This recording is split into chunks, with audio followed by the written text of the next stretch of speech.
Баршаңызға қайырлы күн, мені арнама қош келдіңіздер.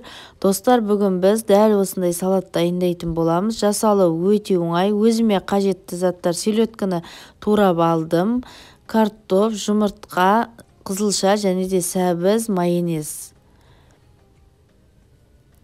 Осындай салапанды қойдым, өйткені қазір рулет секілді орау үшін. Салапан үстіне қызылшамызды үкіштен өткізетін боламыз.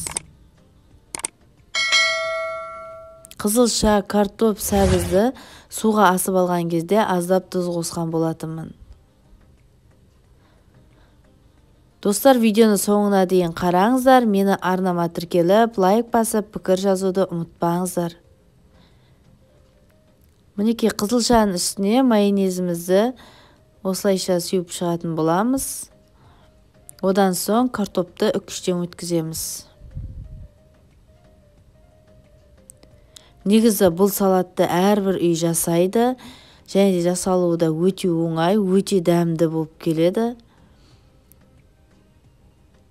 Майонезімізді тағы да сеуіп шығамыз.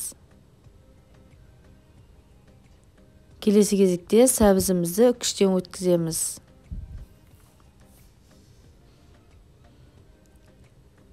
Майонезді тағы да сеуіп шығамыз осылайша.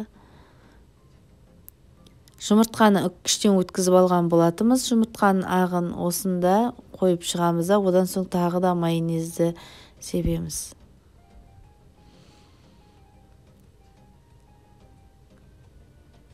Енді келесі кезекте балығымызды осылайша қойып шығамыз. Бұл салатқа өте ерекше дәм беретін осы балық болып келеді. Енді кезекте жайлап салапанның көмегімен қолдың осылайша ораймыз. Одан соң ыдысымызға жайлап салатын боламыз. Мінекей достар, көріп тұрғандарыңыздай біздің салатымыз дайын болды. Енді оны турап дастарханға қоятын боламыз. Одан бұрын осылай жұмыртқаның сарысымен сәндедім. Мінекей көріп тұрғандарыңыздай рулет секілді өте әдемі болып шықты. Енді бұны дастарханға кесіп қойған кезде одан сайын көрік беріп, өте ерекше, әдемі әрі дәмді болып келеді. Достар, менің каналым дамуына үлесіңізді қосыңыз.